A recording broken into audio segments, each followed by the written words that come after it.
Tito, ¿y tú no tienes miedo de que venga Amazon? Amazon acaba de lanzar SageMaker Autopilot, Sí. que es una herramienta que tiene ya los modelos y básicamente ya lo que hacía el científico de datos no lo tiene que hacer, lo hace la herramienta. Existen herramientas como Data Robot que simplemente los modelos existen, tú entrenas un modelo basado con los modelos que ya existen y te comienza a generar la data y tú simplemente ves cuál funciona mejor para ti. ¿Tú no tienes miedo de que estas tecnologías o que Amazon simplemente diga en algún momento, viejo, ya ustedes no hacen falta? Personalmente, y lo digo como Tito, yo vivo sin miedo. Wow. Potente. Fearless. Claro, Aquí en producción le vamos a uno, poner ahorita un poco, vamos a poner cachos y cosas, sí. imagínese uno vivir con miedo, ¿no? Qué susto, Es ¿no? verdad. Yo vivo sin miedo. Es verdad. ¿Cuál es el punto con toda la automatización? Para mí, yo lo veo como un todo, o sea, todo lo que ha venido a automatizar cosas. ¿Qué quiere decir eso? El profesional que se dedicaba solo a la operación, es decir, yo me sé una fórmula, la implemento, la hago y siempre saco lo mismo, esos son los automatizables en cualquier industria. Entonces, claro que eso va a pasar. O sea, el científico de datos que solo construía modelos o desarrollaba, esas tecnologías tienden a desaparecer. Sí. Por eso yo te mencionaba ahorita, hacía claridad, cuando ya la persona empieza a modelar, esto ayuda. Pero si él se dedica solo a hacer eso, pues esas tecnologías tienden a reemplazar un buen volumen del trabajo de esas personas. Pero como el científico de datos tiene otras dimensiones de entendimiento de negocio, buscar el impacto, la transformación de la empresa, entender de dónde vienen los datos, y por eso te decía, muchos de los retos es que el dato sea al adecuado. Entender el problema de negocio para ayudar a las áreas de negocio a decir cuál es la mejor solución, ¿sí? Y todo eso que te menciono no ha echado una línea de código, ¿sí? ¿Qué es lo que pasa? Que la capacidad de él de hacer modelos se va a mejorar. Y si más adelante la tecnología avanza y avanza más, y digamos que entre comillas eso lo hace solo, pues yo diría que los científicos tendrían más esa labor de, bueno, ¿cómo llevo estas tecnologías a la adopción de las empresas? Entonces, por eso digo, pues los que sean operativos, sí, como en cualquier trabajo, ¿no? Cualquier trabajo operativo, pues tiende a desaparecer con la automatización. Pero es como todo, ¿no? O sea, la vida ha evolucionado.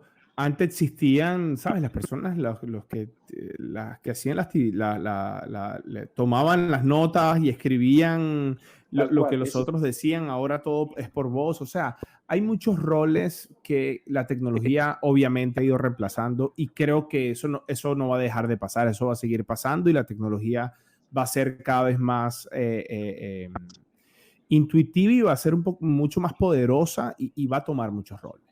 Pero De acuerdo. naciendo esta época del machine learning, creo que se abre un nuevo paradigma, ¿no? O sea, ya vas a tener máquinas que van a ser entrenadas, pero las mismas máquinas comienzan a tomar decisiones basadas en un entrenamiento. Entonces, ¿cómo detectar cuál es el patrón que la máquina está, o la recomendación que la máquina está haciendo? Ya vienen roles específicos que entienden realmente cómo estas máquinas van a aprender, ¿no? Y que tienen que explicarles a una autoridad o a una regulación por qué esta máquina tomó cierta decisión, ¿no? Porque ya el humano pierde un poco el control de lo que la máquina está aprendiendo y lo que la máquina está recomendando y prediciendo también, ¿no? Sí, sí, de Y acuerdo. Ahí, no, dale, dale, Martín. adelante, No, don. no, y ahí el tema, por ejemplo, hay una reciente, digamos, como fuente de trabajo, un vertical, que son los sesgos de algoritmos, ¿sí? Porque los algoritmos pueden cometer sesgos porque son entrenados en función de la información que tienen disponible. Y si la información está sesgada, pues el algoritmo está sesgado. Entonces empiezan a ver como esos auditores, entre comillas, que son expertos en construir algoritmos y también son capaces de saber si el algoritmo está sesgado o no está sesgado con otras herramientas. Entonces, y hoy día, ¿cómo está? Aunque ya estamos en capacidad que los algoritmos tomen muchas decisiones, pues las empresas están todavía como en un paso antes, que me parece sano por el tema ético, en donde el algoritmo da la decisión y un experto lo revisa.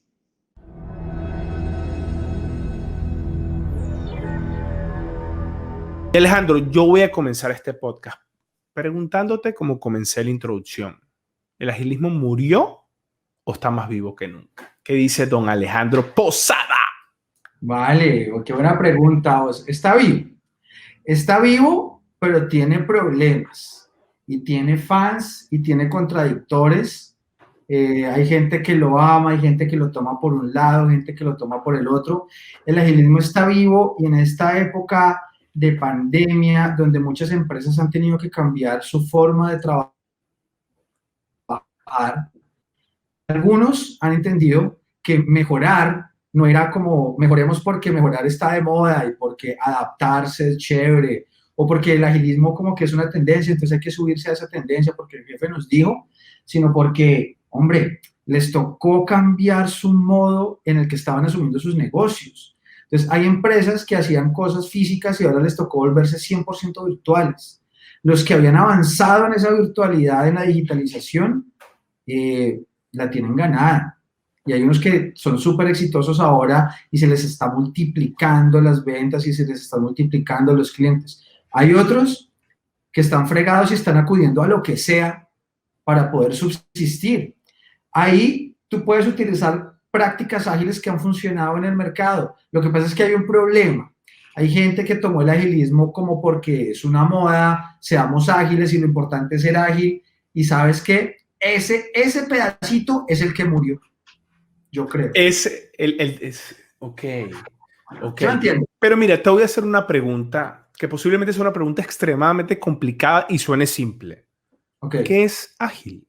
¿Qué es agilismo? ¿Cómo tú lo defines? La gente cree que es hacer Scrum o es entregar cosas más cortas en menor tiempo y más pequeñas. ¿Cómo tú puedes definir agilismo a personas que no lo viven día a día? Listo. Yo no te voy a dar ninguna definición del libro ni de Wikipedia, ¿vale? Te voy a decir la mía, con toda la humildad del mundo, pues. Alejandro Posada, hoy charlando contigo, para mí el agilismo es mejorar, es adaptarse y con mucho sentido común. Y otro también sentido muy importante y como sentido humano, saber tener empatía de las personas y creo que por ahí es mi definición de agilismo. ¿Cómo la ves? Bien, bien. Mira, yo particularmente soy de los que piensas que la palabra ágil, piensa, y lo digo, es un adjetivo. Es como decir verde. O sea, ¿qué es verde? Verde es verde. O sea, existe un carro que es verde. Existe un edificio que es verde. Entonces, a mí siempre me preguntaron, no, que vamos a hacer agile. Yo, ajá, ¿qué vamos a hacer agile? ¿Vamos a hacer software de una manera agile? ¿Vamos a hacer analytics de una manera agile? ¿Vamos a hacer marketing de una manera agile? ¿Tú estás de acuerdo con que el agilismo es un adjetivo o no? Oh, esa pregunta ahí sí es bien compleja, ¿sabes? Que si el agilismo es un adjetivo, yo creo que Te están escuchando y te están viendo 70 millones de personas en este momento, así que ten cuidado. Que yo no me ponga nervioso. Quisiera yo que me escucharan 70 personas. Sí. Yo creo que agilismo, sí, creo que cuando lo utilizamos como un adjetivo también como y clasificamos las cosas en que esto es ágil y esto no es ágil, ahí nos metemos en un problema, ¿sabes? Porque entonces ahí llegamos a una discusión eterna. Esto es cascada, esto es tradicional, esto sí es ágil y resulta que tenemos que ser ágil. ¿Sabes? Yo que digo, ay, no me importa. Yo, en la experiencia vos que tengo trabajando en desarrollo de software, en las industrias que he conocido, lo que nosotros necesitamos es adaptarnos, subsistir, mejorar, pegarle a los indicadores de negocio, que los trabajadores estén trabajando bien, que estén contentos, que estén haciendo lo que les gusta y que estemos produciendo lo que tenemos que producir, que seamos negocios exitosos. ¿Es ágil o no es ágil? Ay, ¿sabes qué? No sé. Hay algunas que sí, otras que no, pero me resbala si es ágil o no es ágil, ¿sabes? Sí, necesito que funcione y que funcione bien, con sentido común. De acuerdo, me encanta. Pero te voy a decir otra cosa, Alejandro. Creo que mucha gente le ha hecho daño a esto, a lo que nació como el agilismo. Y hay mucho humo alrededor de esto, Alejo. Muchos vendedores de car selling, mucha gente, ¿sabes? Se leen el librito y ya porque hicieron el curso de Scrum, ya son Agile, Coach, Head Leads, ¿sabes? ¿Cómo crees tú que ustedes pueden rescatar lo que ha ayudado a tantas compañías a evolucionar, a adaptarse, a mejorar con todo este humo. Sí, mira, yo creo que yo he identificado como tres grandes grupos de personas. Unos son las personas que se dedican a la capacitación y que les gusta enseñarle a la gente cómo son los marcos de trabajo y las prácticas ágiles. Y entonces trabajan en institutos de certificación o en empresas que se dedican a la educación, a la capacitación, que eso está bueno. Pero hay una cosa, o sea, eso es valioso, digamos que todos necesitamos capacitarnos, pero te digo algo, hablar de agilismo es súper fácil. Yo no siento pues que uno necesite, como además de ser un buen orador, que vas a tener una gran ganancia, pues, y que seas carismático y pues, te va a ir súper bien y seas un buen vendedor, pero hablar de agilismo es sencillo. O sea, si tú te lees el libro, tú puedes hablar de agilismo y tú puedes certificar gente en agilismo y hablas de Scrum y hablas de Kanban y hablas del modelo Spotify y de Management 3.0 y de los principios Lean, de todo. Hay otro tema que es como la consultoría. Esas empresas consultoras que asesoran a otras empresas en prácticas ágiles y otras cosas que también... Uy, no, pero qué sabroso venir a consultar y todo y decir lo lindo y después irse. Claro. Ahora, hay consultores buenos que son geniales y que se arremangan y bueno, aquí qué es lo que vamos a hacer. Y hay otros que llegan con una presentación bonita a hablar lindo de agilismo, que hablar lindo de agilismo es fácil, ¿no? Y miren cómo lo hace Toyota, y miren cómo lo hace IBM, y miren Facebook, y uno, oh, wow. Pero hay otro agilismo, que es cuando tú estás en una empresa al lado de las personas que están trabajando, sufriendo los dolores que ellos están sufriendo. Y desde adentro es que tú puedes proponer mejoras. Y invitar a la gente y a los jefes y a toda la organización a, hey, apliquemos el sentido común. ¿Qué tiene sentido que sigamos haciendo y qué tiene sentido que paremos de hacer? ¿Cómo podemos mejorar? ¿Cómo podemos generar más dinero, un mejor empleo? ¿Cómo hacemos para que la gente no esté trabajando de domingo a domingo y desayunando con Red Bull? ¿No? ¿Cómo hacemos que la gente crezca y que estemos pegándole a los números que queremos, que vendamos más y tengamos clientes más felices? Y la Ese cultura. es el y ha sido en el que yo me he visto involucrado afortunadamente.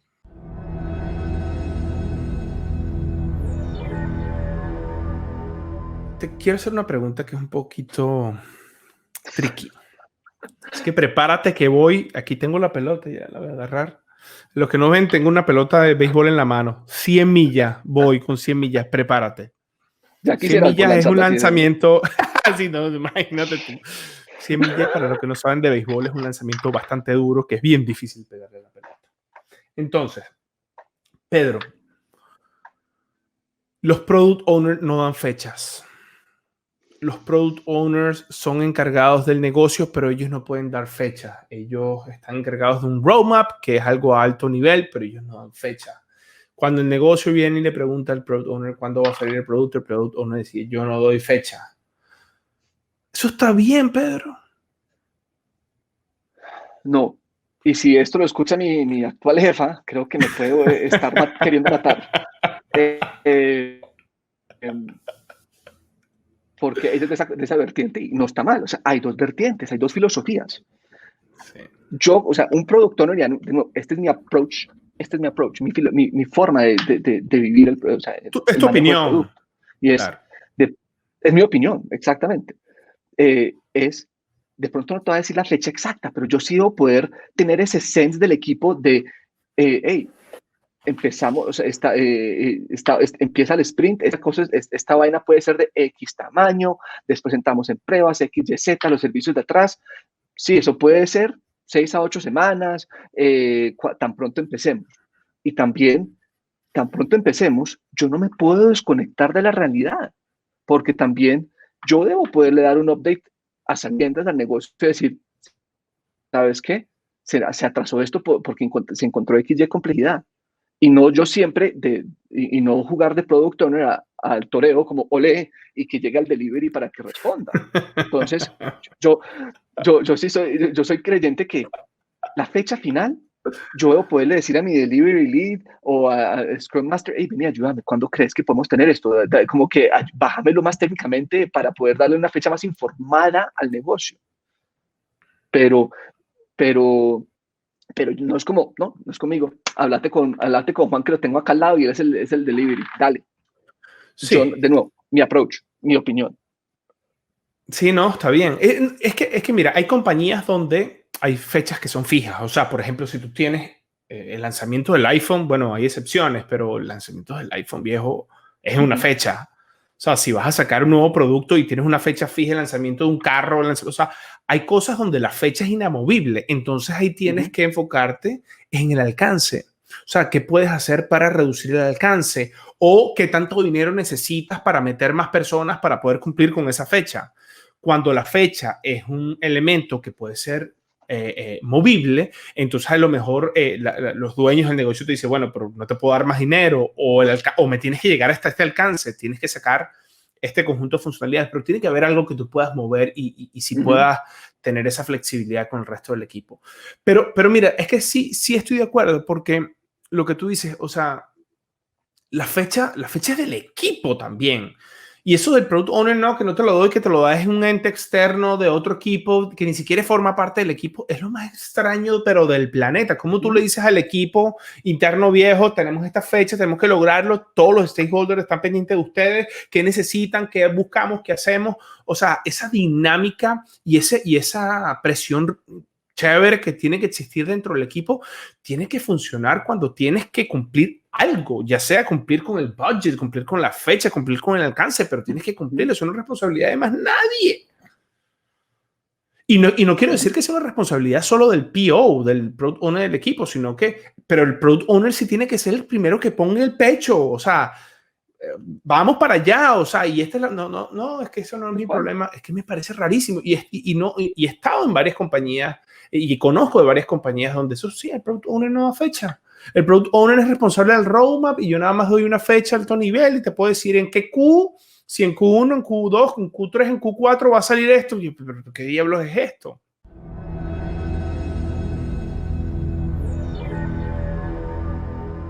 Señor. ¿Qué es esto? Explícale a las personas que no tienen idea qué es la ingeniería del caos. Ok, bueno, pues esa presentación que tú hiciste es una muy buena analogía de lo que se hace en ingeniería del caos, pero bueno, si vamos a la definición formal que está en el sitio de Principle of Chaos, que es como un manifiesto que tenemos los ingenieros del caos, pues básicamente es una disciplina de inyección de fallas sobre componentes de software. La definición dice que sistemas distribuidos, pero lo cierto es que y distribuidos hago referencia a que tenemos varios componentes o microservicios que se encargan de orquestar la atención a una petición por un usuario. Pensemos, por ejemplo, que alguien quiere pagar esos recibos de la luz o pagar un servicio público. Entonces, pues, para que eso sea exitoso, pues pasa por varios microservicios o varios componentes en una aplicación de software. Esos componentes están expuestos a que algo malo pase durante ese journey. Entonces, lo que hacemos desde la ingeniería del caos es simular fallas en esa comunicación o en el funcionamiento de alguno de esos componentes para proveer estrategias de resiliencia. Entonces, nos basamos en la ingeniería de resiliencia, que tiene mucho más tiempo en la literatura y en la historia, para lograr que nuestras aplicaciones se recuperen solitas frente a un escenario de falla como el que describo. Entonces, de manera anticipada, inyectamos fallas en esos componentes. Pero la analogía que tú pones es muy válida, porque es como poner un miquito o algo que inyecte caos sobre un sistema distribuido.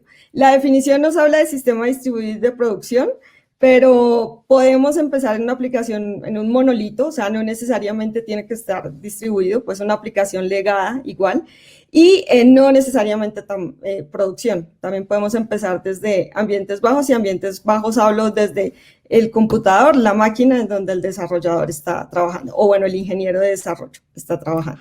Yuri, esa es la definición.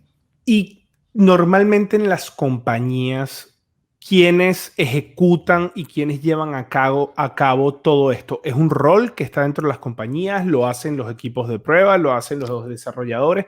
¿Quién se encarga de definir cómo va a ser el caos? ¿Quién se encarga de definir lo que es la resiliencia, que tú bien explicas, que es cómo los sistemas se recuperan solo ante la adversidad, que es el caos?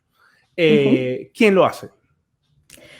Pues mira que hay como un malentendimiento sobre nuestro rol como ingenieros del caos. La mayoría de las personas piensa que somos nosotros los que hacemos o ejecutamos esos experimentos. Y no, lo cierto es que el caos debe ser, o la ingeniería del caos, es una disciplina, y en ese orden de ideas debería ser algo que nos preocupara a todos los roles involucrados en la construcción de un producto de software. Y entonces estoy hablando de los ingenieros de desarrollo, creo que ellos son los más, o los ingenieros de software son quienes pues conocen el sistema, conocen su arquitectura, y son quienes en ese caso tendrían la misión de inyectar los experimentos. Por temas de que hay una asociación con el tema de pruebas, los ingenieros de QA, los ingenieros de pruebas, tienden a ser las personas que más se interesan en este tema, pero lo cierto es que cualquiera de los roles que están involucrados en la construcción del software, y hablo de ingenieros de desarrollo, ingenieros QA, ingenieros mobile, backend, frontend, full stack, cualquiera de esos roles tienen la responsabilidad, adoptando una disciplina, adoptando la ingeniería del caos en una organización, de hacer la inyección de estos experimentos. En cambio, nosotros, los ingenieros del caos, lo que hacemos es más un tema cultural, un tema de promover la disciplina dentro de la organización, de proveer métricas, de hacer evangelización.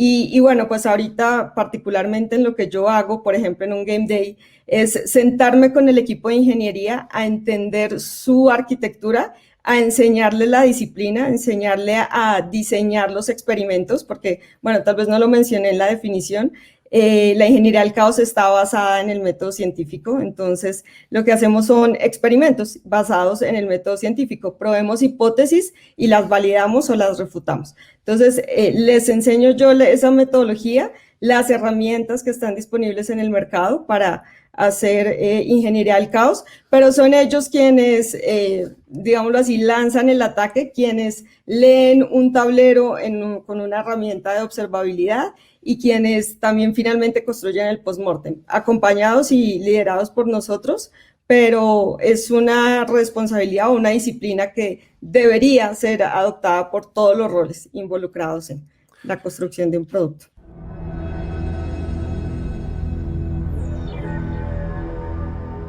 ¿En qué nos debemos enfocar? Pienso que es en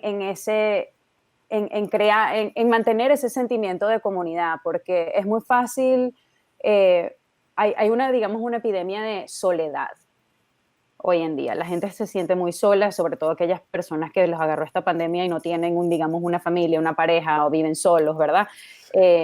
Y quizás su contacto, su oportunidad de ser sociables era cuando iban a la oficina y se reunían con sus compañeros y toda la cosa, y bueno, de repente ya no tienen esto, ¿no? Existe, claro. Exacto. Y la realidad es que como empleador hay muchísimas cosas que se pueden hacer para brindarles oportunidades a tus empleados para que conecten. Y la importancia al final de esta conexión, ¿por qué? ¿Verdad? Al final esto es un negocio, y ¿por qué me importa a mí que mis empleados se sientan a gusto? Y es porque todo se resume a que cuando tú te sientes bien, tú traes lo que decimos en inglés, tu mejor ser. La traducción sería la mejor versión de tu ser. La mejor versión de ti. Exactamente, es lo que tú traes cuando tú te sientes aceptado, cuando tú te sientes valorado, cuando tú te sientes escuchado, ¿verdad? Ahí es cuando tú de verdad vienes con la mejor versión de ti mismo, tu mejor actitud, a echarle las ganas para hacer trabajo. Y esa en realidad es la razón número uno de por qué te tiene que importar invertir en el bienestar de tus empleados. Claro, y me imagino que ustedes se han dado cuenta de que hay muchos tipos de personas en distintas situaciones. O sea, puedes tener la persona que está en su casa que se siente productivo. Puedes tener a la persona que está en su casa que le hace falta esa conexión y esa socialización. Puedes tener la persona que está en su casa y se está arrancando los pelos en este momento porque ¿sí? no puede, tiene 7 perros, 3 muchachos la esposa, la suegra, el tío, Sí. no puede tener una reunión, los niños gritan, los perros ladran y hay montones de casos. Muchísimo. Hay gente que dice, mira, a mí me encanta esto de trabajar desde casa, me haría falta ir un día a la oficina. Yo soy de ese team. Yo también. De esas personas, o sea, a mí me hace falta ir los jueves, salir, me voy, me tomo una cerveza con los amigos, disfruto, o los viernes, o sea, ¿cómo? O sea, entendiendo que esto no es una situación que la creó ninguna compañía, o asumamos eso, pero pensemos en que esto es una situación que nadie se había imaginado que iba a suceder.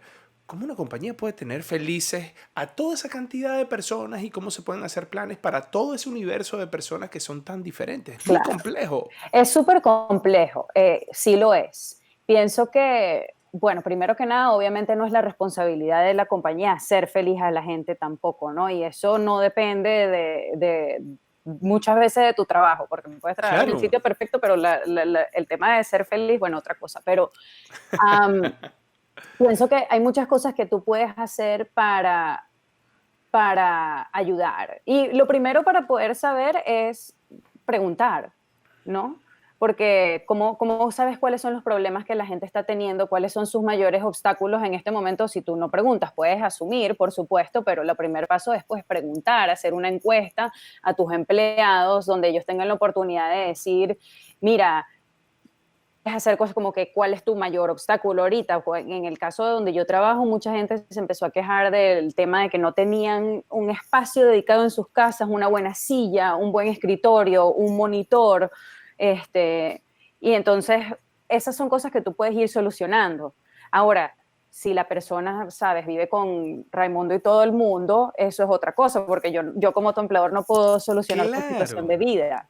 Claro. ¿Me entiendes? Lo que tú puedes hacer es dentro de tus posibilidades brindar las herramientas y la ayuda para que tus empleados, por lo menos a la hora de hacer su trabajo, tengan la mayor comodidad posible. Sea que, por lo menos en el caso de nosotros, que tú vayas y le mandes a la gente su silla o que le des la oportunidad de que vayan un día a recoger su silla de la oficina. La oportunidad de darle a la gente una cantidad de dinero para que lo inviertan en comprar materiales o lo que sea que necesiten para estar más cómodos en sus casas.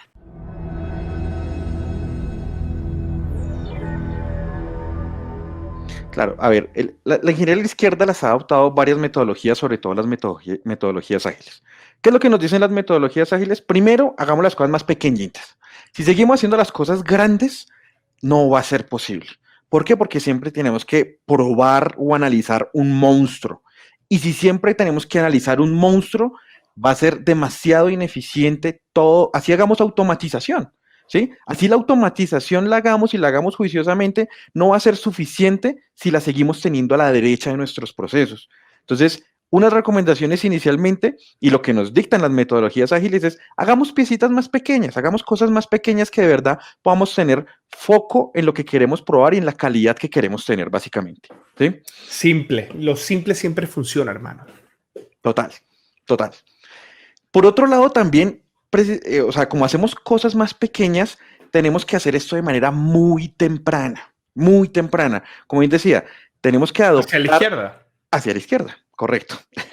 Tenemos que adoptar precisamente estas metodologías que se complementan con toda esta recursividad agile como BDD, TDD, DDD, ¿sí? Que son una intersección finalmente de no me vengas dominios. a sacar el libro. Mira que este podcast somos antilibros, Oscar. TDD, BDD, CDD, RDD, RBD.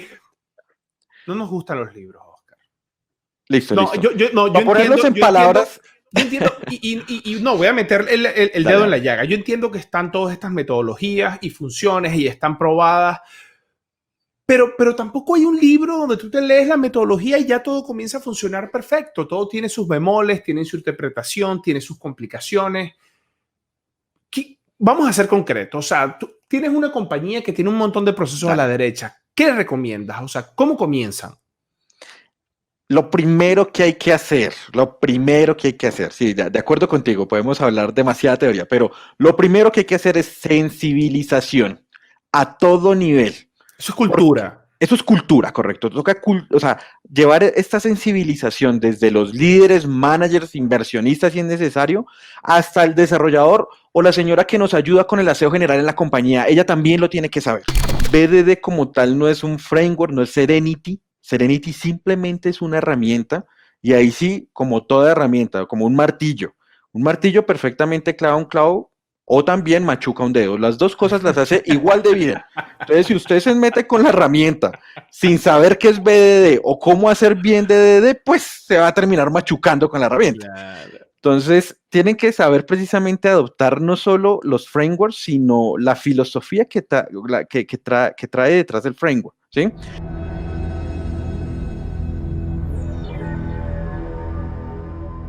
Rafa, y me quiero centrar entonces en el punto.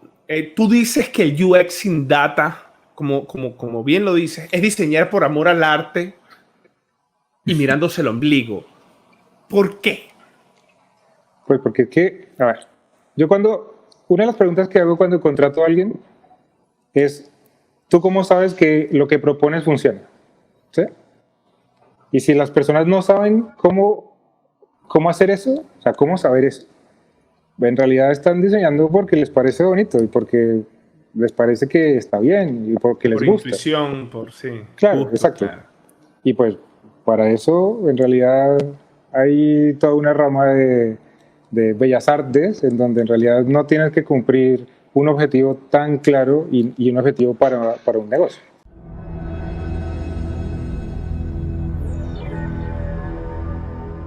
What is inner source? Trying to explain to us and to everybody that is hearing about inner source, well, they know nothing about this. What is that?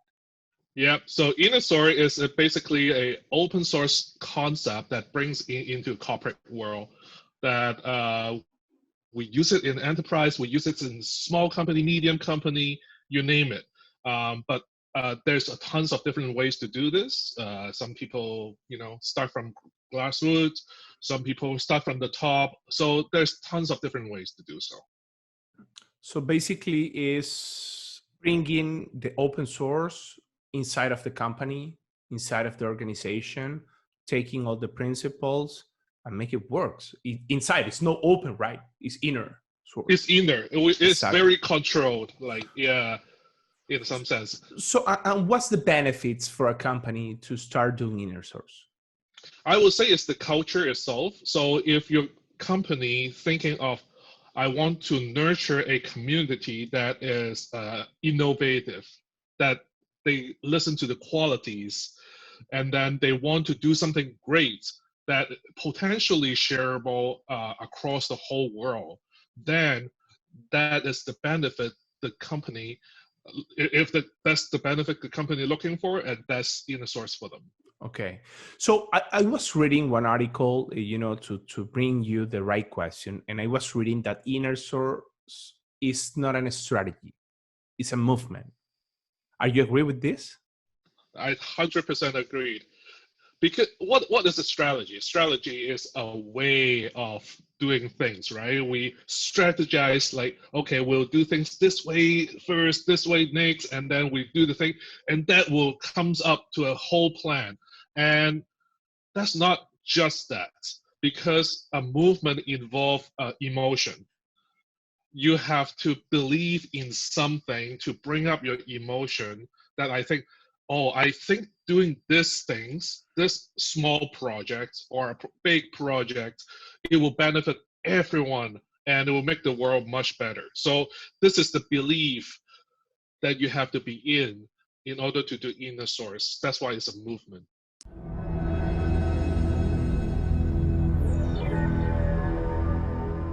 Ana, me quiero enfocar en los procesos de entrevistas que se hacen todo el proceso de recruiting. Y yo te voy a hacer una pregunta de algo que yo no sé cuál es la respuesta y espero que tú me respondas de alguna manera, ¿no? Estás entrevistando a una persona que tú crees que es la correcta, ha pasado todos los filtros de la entrevista. La entrevista tiene una conversación, vamos a suponer que de 1 hora, en su momento presencial, lo conociste, dedicaste esa hora, buscaste las cosas buenas, las cosas malas, no le detectaste nada, lo contrataste y resulta ser que dentro de un mes, después que lo contrataste, te diste cuenta que es un patán. O te diste Pero ¿sabes qué? cuenta... Dime. ¿Sabes qué? Eso yo creo que es un riesgo que sea presencial o virtual, corremos, ¿ok? O sea, finalmente sería muy chévere poder tener una bolita de cristal y sabernoslas todas. Si la tuviéramos, no estuviésemos haciendo atracción de talento seguramente. Pero creo que es el reto y muchas veces, digamos, los líderes esperan que uno las sepa todas, ¿no? Y recuerda que el proceso de selección, uno da el consejo, da el acompañamiento, pero es un proceso conjunto con el líder. Y por eso es que a veces tienes 3, 4, 5 entrevistas, porque la decisión, y es como el error conceptual, ¿no? Que creen que el especialista de talento es el responsable de contratar. No, eso es un trabajo en equipo. Nosotros estamos allí para evaluar ciertas competencias, el líder técnico para evaluar ciertos temas técnicos, y lo ideal es que sea una decisión en equipo. Sí, pero aquí me quiero enfocar, voy a salirme un poco de la situación de la pandemia y en general, ¿no? O sea, ¿qué podemos hacer nosotros o qué herramientas tenemos nosotros? Porque, digamos, los líderes que están, por ejemplo, enfocados en contratar un perfil técnico no tienen esas herramientas, digamos, psicológicas para detectar si la persona es un loco o es una persona que se sabe vender muy bien una entrevista y tú no puedes detectar qué herramientas, qué se puede hacer. O sea, ¿cómo un equipo de recursos humanos puede apoyar a los líderes a que esas personas que se están entrevistando no terminen de ser unos locos o la persona fuera de completo fit o una persona que se supo vender muy bien? Mira, hay herramientas que te ayudan a dar evaluación de competencias, perfiles, pruebas psicotécnicas que te dan una noción. Yo pienso también que ya es muy importante dedicar el tiempo a conversar, a hacer preguntas, digamos, más profundas, inteligentes, a indagar, a repetir las preguntas, a reformularlas para tratar de entender mejor al candidato, ¿no? Y por lo menos ahorita que estamos haciendo, involucrar a más personas en el proceso. Si antes estaban 2, ahora entonces está 3 y 4 personas. Claro. O sea, sobre todo porque, digamos, se corre el riesgo de que quizás se te pueda pasar, el tiempo pasa volando, a veces en una hora no alcanzamos a evaluar todas las competencias o todo el perfil. Entonces sí, a lo mejor ahorita el proceso se está alargando un poquito más, que puede resultar una experiencia fastidiosa al candidato de, bueno, pero es que tengo 5, 6 entrevistas y otra entrevista más, pero sí tener más opiniones. Ahora, cuando tú dices... No, adelante, Jenny, por favor. No, solo quería complementar con algo muy importante que dijiste, Anita, al principio, y es que el riesgo siempre va a estar. O sea, yo creo que tenemos que partir desde ahí. Si tuviéramos otra profesión, si fuéramos brujas, magas, una cosa así extraña, pues yo creo que sería diferente. Eso es como predecir el futuro, como decir, ¡Dios! Y si fuera así, créeme que no estábamos acá. O sea, créeme que si yo pudiese predecir el futuro, o sea, no estaría aquí. Tendríamos una pastilla, la gente se toma la pastilla y al tomarse la pastilla tiene una reacción, es maravilloso. No existe, señores, no existe. Y sabes que creo que falta un... Creo que ahí también hay un componente importante que funciona muy bien y es creer también en ese sexto sentido. A veces si tengo líderes y mi líder precisamente cree mucho en esto, y es tener como ese estómago, decir, oiga, hay algo en ese candidato que tal vez no. Y ante la duda, mejor abstente. O sea, yo siempre he dicho que si tú tienes dudas sobre una persona, no lo contrates.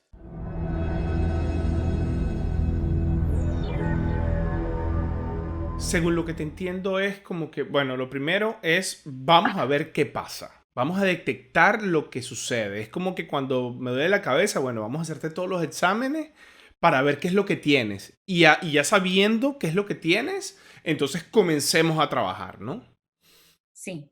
Entonces, mira, yo me he tomado, y de hecho, antes de hacer este episodio, hablé con esas personas, algunas de esas personas que me manifestaban lo que les sucede. Muchas de esas personas es lo que tú dices, ¿no? Que si el salario, que si no me gusta el jefe, que si soy violinista pero me ponen a tocar la flauta. Pero también conozco personas que hacen en lo que son los mejores, ganan un salario, o sea, muy buen salario, pero no les llenan lo que hace. Entonces, de hecho, uno me dijo, hermano, a veces lo que me provoca es irme al campo y sembrar. O hacer algo completamente distinto. ¿Qué pasa ahí? ¿Qué le pasa a él? O sea, ¿qué le puede estar pasando? ¿Tuvo la profesión equivocada? Bueno, yo vuelvo al punto, digamos, como de no generalizar, ¿sí? Porque depende mucho de cada ser en qué momento esté, o sea, cada persona, en qué momento de su vida. La edad también influye, si hubo algún evento, por ejemplo, que lo marcó, o sea, es decir, esto tiene mucho que ver como, a veces lo llamamos como la crisis de vocación o la crisis de propósito. Es como lo que le pasa a los hombres a los 40, que nos volvemos locos. Pues, y a las mujeres nos pasa algo a los 40, algo así. Pero sí, mira que hay ciertas etapas de la vida donde se van marcando como momentos de vida, ¿no? A veces es por la edad, pero eso de la edad no es como, a veces sí tiene que ver con un cambio hormonal, biológico, pero también hay cambios psicológicos, con lo que tiene que ver con los ritmos, o sea, la vida también tiene como etapas, ¿sí? Y esas etapas a veces se van marcando por tiempos, pero también por momentos. Es decir, yo he tenido personas que, no sé, tras el fallecimiento de un hijo, por ejemplo, o tras el fallecimiento de alguien muy cercano, mira que las personas aprenden como de 3 maneras fundamentales y hacen procesos de conciencia o de concientización, es decir, de darnos cuenta. Vamos a hablar de la conciencia en este caso como darnos cuenta que nos damos cuenta, ¿sí? Claro. Que es lo que no hacen los animalitos. Los animalitos no tienen esa conciencia de darse cuenta de lo que hacen, nosotros sí. Entonces, a veces hay circunstancias en la vida, primero que aprendemos por repetición, nosotros cometemos y cometemos y cometemos el mismo error hasta que ¡tum!, por repetición de error, un aprendizaje, ¿ok? Sí. Y eso nos lleva a un proceso de conciencia. También puede pasar por un evento de alto impacto, que ese evento de alto impacto, como por ejemplo una muerte de un ser querido, una enfermedad, es que incluso puede ser un evento de alto impacto que para mí sea de alto impacto, pero para ti, Osvaldo, no, para Pepito tampoco, pero para mí lo fue. Por ejemplo, una separación, digamos, como momentos que hacen como un quiebre, como rompió algo en tu vida que te hizo dar cuenta y aparecen circunstancias que tú quieres replantearte. Entonces, por alto impacto, por repetición o por modelamiento. Nosotros también tenemos la capacidad de aprender qué es modelamiento, por imitación, ¿sí? Entonces, tú ves, mira, acá en Colombia, por ejemplo, hay una historia muy conocida de un presidente de una compañía que es un banco muy conocido acá, que es Bancolombia, y resulta que él tuvo una situación de muy alto impacto que tenía que ver además con su vida, tuvo una situación de dificultad, de enfermedad, y se juntaron varias circunstancias en su vida que lo llevaron a tomar una decisión de esto ya no es lo que quiero hacer.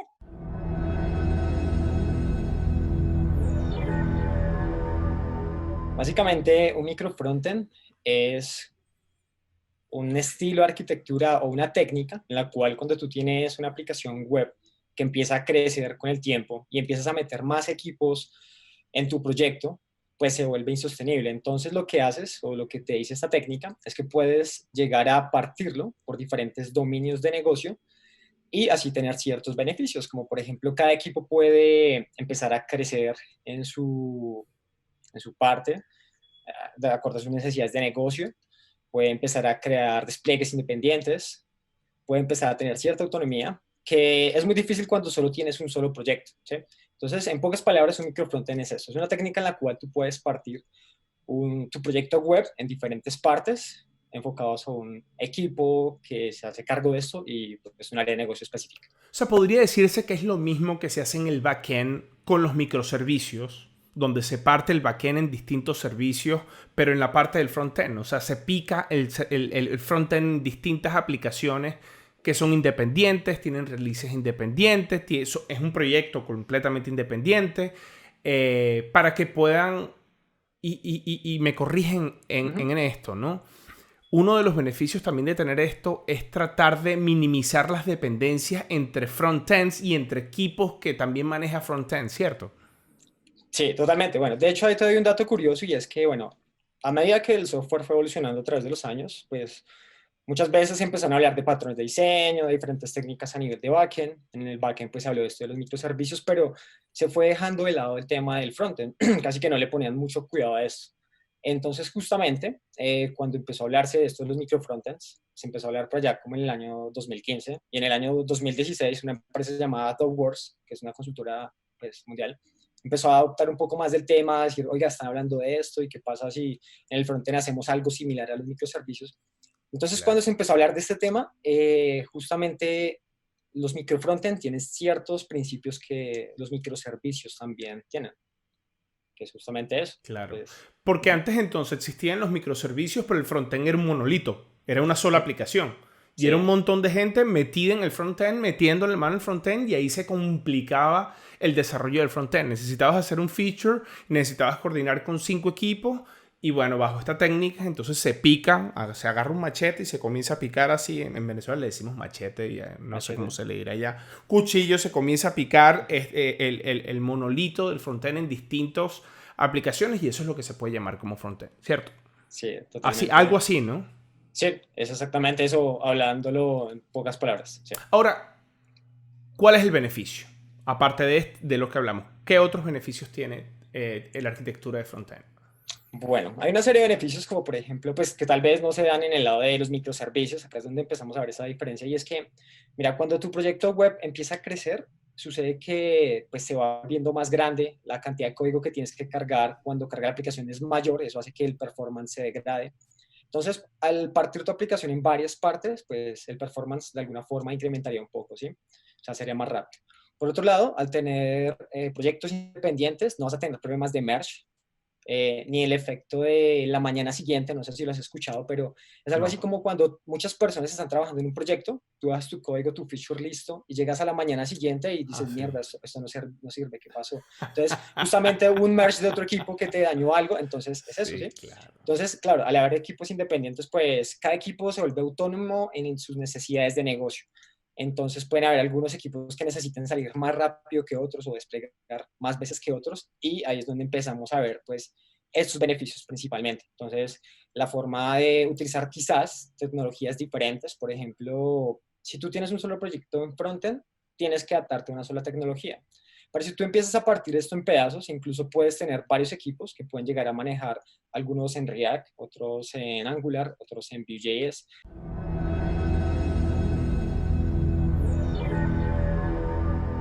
¿Cómo estandarizamos el diseño tanto en compañías pequeñas y en compañías grandes? Es una pregunta un poco abierta, pero hoy quiero que nos comentes cómo sería tu proceso de estandarizar todos estos procesos. Bueno, el primer paso para estandarizar el diseño es tener una razón buena para hacerlo. Y sobre todo eso sucede cuando tienes dos situaciones. Una es que tienes un equipo muy grande o una organización muy grande, o piensas que tu diseño va a durar mucho en el tiempo, o estás construyendo a largo plazo, ¿no? Dicho eso, pues vaya, si vas a hacer una pequeña aplicación que piensas que va a durar 6 meses, pues ni para qué estandarizas nada, la verdad, ¿no? Es como una empresa pequeña, ¿no? Una empresa pequeña se puede dar el lujo de, ¿sabes? Queremos ir rápido, ¿no? Exacto. Pero, ¿quieres estandarizar el diseño? Si eres Rappi, si eres Uber, si eres Spotify, es decir, sí. si tienes miras anchas, ¿no? ¿Y cómo lo estandarizamos? Pues sobre todo colaborando, ¿no? Algo que creo que al menos no ha pasado ahora, y creo que es un consejo que yo daría a quien tiene esta visión amplia, es cada vez que alguien nuevo llegue, que entienda con muchísima claridad qué es lo que el diseño significa para una organización y cómo se hace el diseño. Sí. ¿Cuáles son los puntos que puedes cuestionar, dónde puedes aportar, etcétera, etcétera? Creo que esa es la parte más importante. Y bueno, sin duda hay algunas herramientas. Una de ellas es un sistema de diseño, más o menos populares hace... ¿Qué es un sistema de diseño?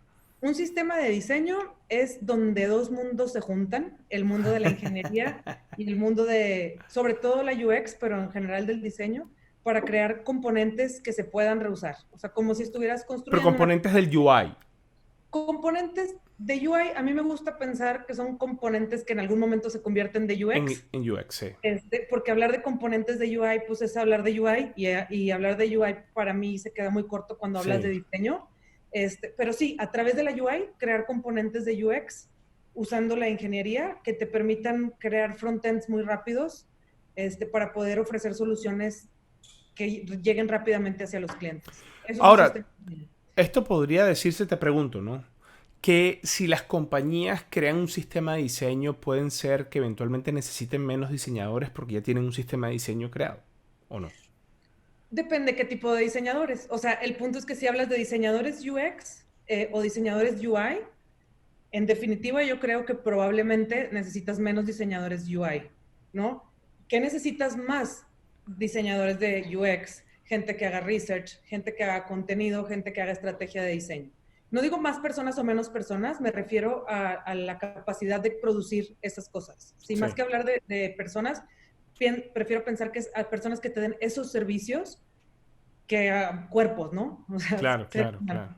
Sí, pero definitivamente, o sea, tú avanzas en una cosa y necesitas más de las otras, porque es lo que hace que este ciclo sea virtuoso, ¿no? Y que el sistema de diseño, conforme pasa el tiempo, se mantenga vigente, siga siendo interesante y útil, siga siendo relevante y sobre todo incremente pues el uso del producto o servicio que estás ofreciendo.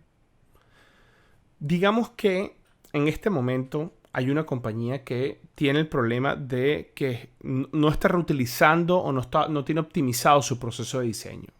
¿Qué tiene que hacer esa compañía? Mira, lo primero siempre, y siendo fiel al proceso de diseño, es entender qué está pasando, ¿no? O sea, si pensamos un poquito en design thinking, es bueno, ¿por qué estamos aquí y cuál es la situación real? O sea, esto es un desmadre. Ok, ¿qué significa desmadre, no? ¿Qué nos falta? Entender cuál es la situación y también entender cuál es el estado deseado para poder entonces empezar a mapear qué es lo que tienes que hacer, ¿no? Claro. Porque puede ser que tú creciste muy rápido y entonces tienes diseñadores en muchos lados de la organización que están haciendo la misma cosa muchas veces, Sí. pero ellos no lo saben. Y simplemente por decir algo, podrías juntarlos, organizarles un backlog común y asegurarte de que produzcan, de que eso se empiece a organizar de una mejor forma o a tener un mejor resultado. Pero puede ser simplemente que, no sé, que a lo mejor tú no sabes a dónde quieres llegar. Y entonces estás produciendo cosas diferentes, pero que de todas maneras no hacen mucho sentido en cuanto a un customer journey consistente. Y entonces ahí tendrías que tomar otra solución que es, bueno, observemos qué es lo que los usuarios necesitan, etcétera, etcétera. O sea, creo que la parte 1 es hacer un assessment muy objetivo, sin darte palmadas en la espalda creyendo que lo estás haciendo súper, sino realmente tratando de observar cuáles son esas necesidades que a lo mejor ahorita no se cubren o el reto que tienes enfrente.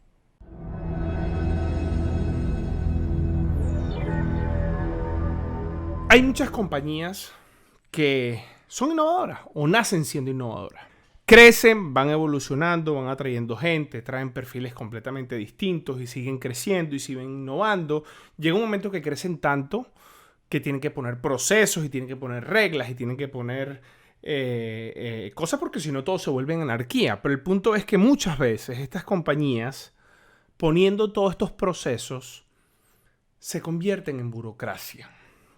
Y se convierten en quizás procesos innecesarios, en pasos innecesarios, porque un proceso es un proceso hasta que viene otra persona otra persona y lo mejora o lo optimiza o lo hace mejor. Pasa mucho, Hanoi, pasa mucho y pasa en grandes corporaciones. Entonces, tú que has tenido experiencia estando en compañías tan grandes, ¿cómo evitar que esto pase?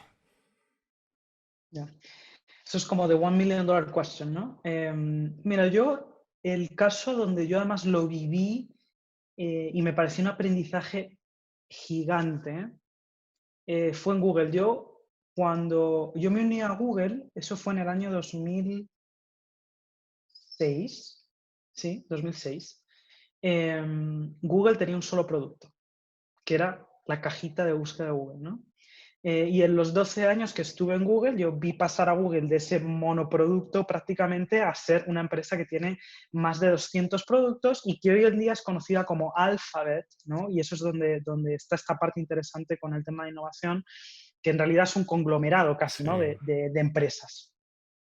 Lo que pasó fue precisamente eso. Yo recuerdo entrar en una empresa que era increíblemente horizontal, o sea, tenía ese sentimiento de startup y demás, donde volabas, o sea, tú hacías algo y lo hacías, no tenías proceso, no tenías que pedir permisos, nada.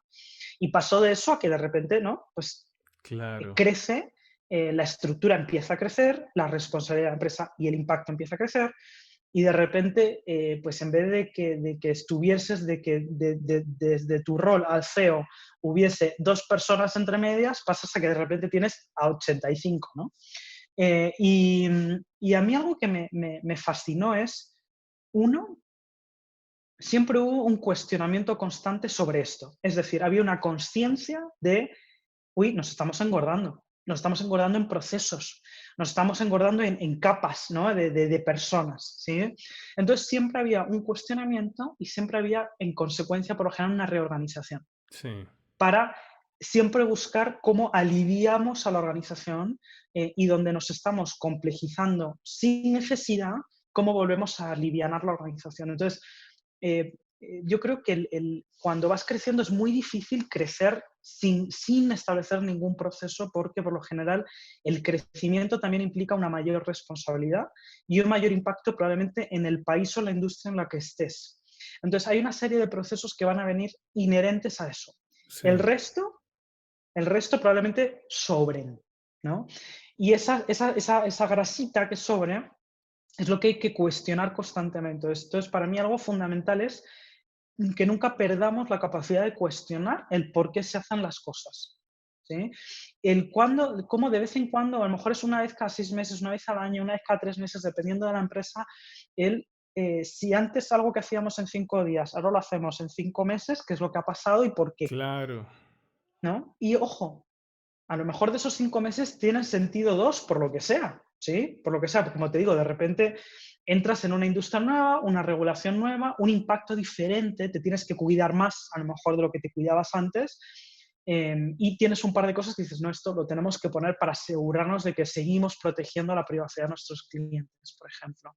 Pero a lo mejor tenemos 2 o 3 meses de grasa que podemos eliminar. Entonces, lo principal es el cuestionamiento constante y que por defecto la respuesta a algo nunca debería ser ponemos un proceso. Un proceso, claro. ¿No? Porque lo más fácil es, bueno, pues nada, pongamos un control adicional.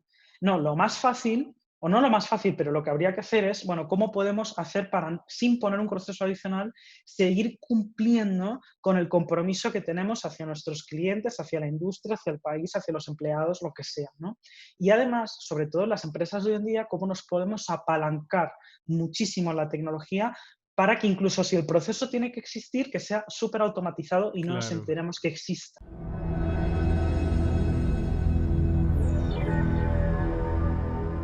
A ver, un poco parte de lo que a mí me motiva siempre es identificar qué nos une para despolarizar muchas relaciones. Y eso normalmente se da cuando uno cambia su estructura narrativa o cuando cambiamos el paradigma.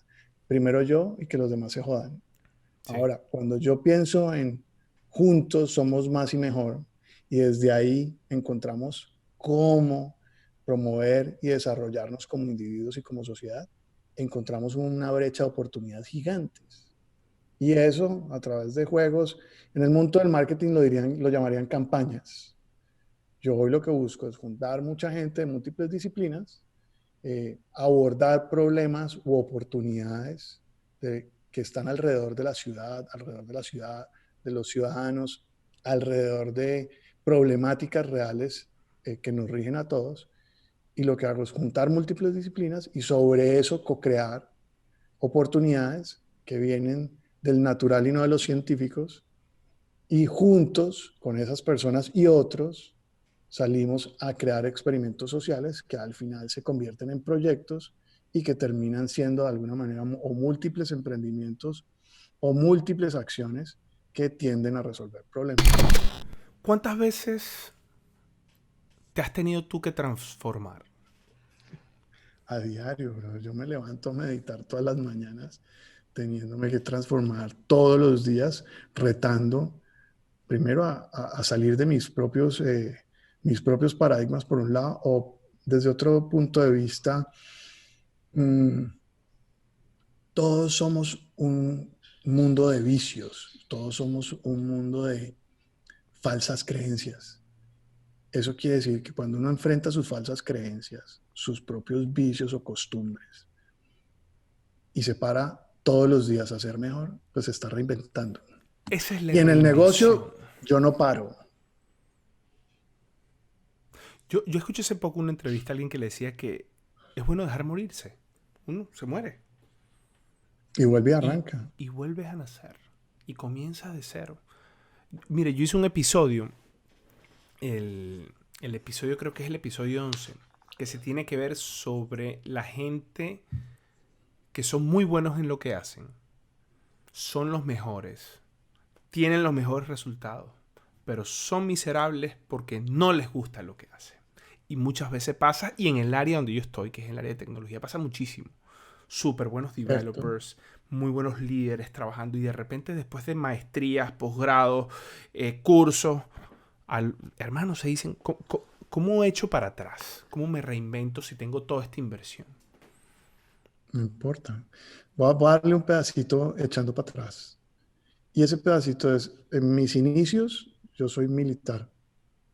O sea, militar oficial de brazo duro del Militar. ejército colombiano. Este señorito que están viendo aquí, Sí, con esta cara de gomelo, pupi. Sí, militar guapo, hermoso. ¿Ah? sí, oficial del ejército de nuestro país. Gracias, papi. Gracias, papi. Muñeco. ¿Cómo dirían ustedes allá? Baby. No, galán. Después de esto, termino metido en un banco. Después de esto, termino metido en la academia. Después de esto, en la web 1.0. Después de esto, emprendiendo en marketing. Una agencia rimbombante, robando plata, echándole carreta a la gente. Después de esto, haciendo co-creación. Después de esto, social colectivo. Después de esto, probar y probar y probar y probar. Si tú me preguntas hoy qué hago, yo prefiero preguntarle a mis clientes qué es lo que tú crees que yo hago. Uno tiene que tenerle miedo. Uno a lo único que le tiene que tener miedo es a pasar la vida sin dejar de hacer lo que quiso hacer. Y sin probar, uno nunca va a saber qué es lo que quiere hacer.